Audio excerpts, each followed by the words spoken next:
Hi guys, welcome back to 10 Minute Reviews. I'm Jason.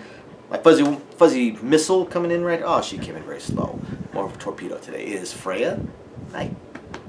And we're bringing you today's video. As always, please hit the like and subscribe buttons. We would appreciate any support you guys might want to give us. Also, don't forget, check the links down below for the links to today's book, anything else that we may find applicable. Need some traffic through those Amazon links to stay with the Amazon affiliate program that was suggested to us by some of our viewers. So again, please check the links down below. Also, thank you to our patrons. Really appreciate you guys. For today, I want to talk about an author and a series that I've talked about in the past. I want to talk about Aury, I'm not sure how it's pronounced, A-U-R-Y, Aury, and his book, Villain for Hire 2. I'm actually reading another one of his books, another one of his series, a sci-fi series. It's one of the 5 books I'm currently reading. But Villain for Hire 2, I really, really liked the first one, so I was very excited to see the second one.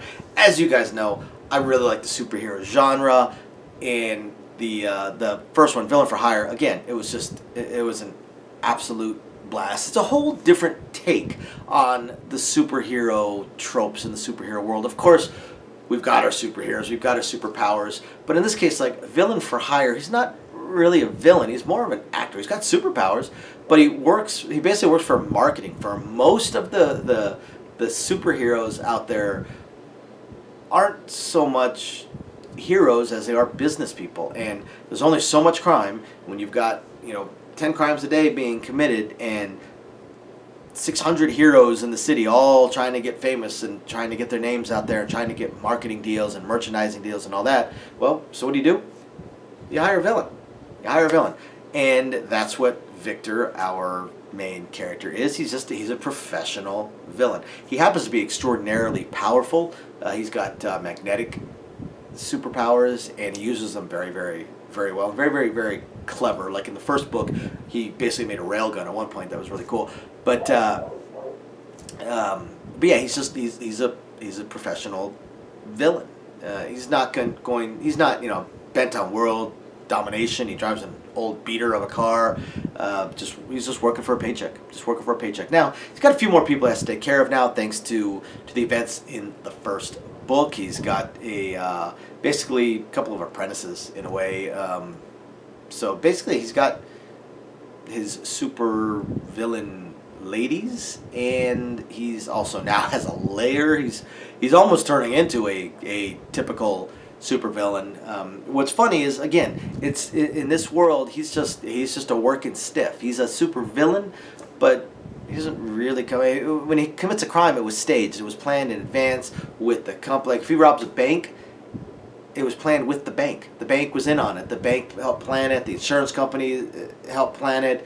The marketing group helped plan it. So he robs a bank so a hero can stop him and defeat him. But he can manage. Oh, you foiled again, you meddling kids, and escape and go on his way, get his paycheck. He's just a working stiff. In fact, some of the heroes, some of the true actual heroes, actual superheroes that actually work at saving the world and saving people and stopping real supervillains, they know him. He'll interact with them. They shake their hands. He'll run into superheroes that he's fought in the past, and they shake hands. Hey, how you doing? How's the wife and kids? That kind of stuff. Again, he's just a working stiff.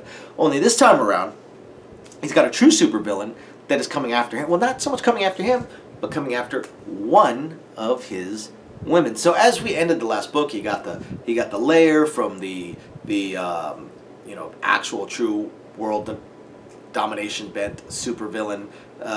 He got a home from him because he's also has the dude's daughter and is now taking care of her.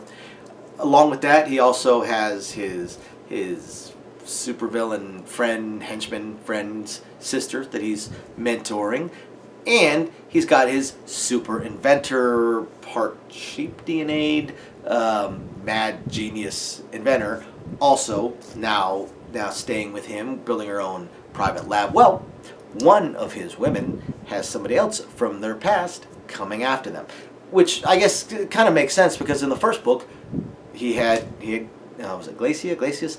Her father was the big bad, so he was just defending one of his women. Now, once again, he's defending one of his women, only this time it's from another supervillain and with a whole different set of powers and abilities, and it gets pretty interesting. And just the continuing progress of what's going on with Victor and his life, it almost feels like, as you read it, it kind of feels like his life is spiraling out of control, which I think it is. He's going from being a working stiff that refused to work with other people, refused to actually go to work for the marketing company, wanted to stay as a freelance contractor, basically refused to allow himself to be tied down or to fall into any tropes such as teams, being a nemesis or some part of someone's rogues gallery, team ups, any of that stuff. And yet now he's suddenly he's got a team. He didn't mean to, but he's got a team, and things just keep happening that makes him have to step out and step in, even though he's either not supposed to be, or make him have to do things outside off script. Sometimes you look at it and go, man, things are spiraling out of control. Sometimes you go, man, he's actually got to be a hero there. Other times you look at it and go, man, he's the freaking villain there. And other times you're like, I don't know what the hell's going on. But it's a blast. It's absolute blast. I don't want to go too much into this without giving out any details, other than, because you guys gotta check it out. This is a really, really cool series. Villain for Hire 2 by J. Aury. If you haven't checked it out yet, if you haven't checked out 1, don't read 2 yet. You kind of have to read 1. But yeah, go check out 1. 1, absolute blast. Villain for Hire by J. Aury. Awesome. Lots of fun. Thanks, everybody. We'll catch you guys next time. Bye now.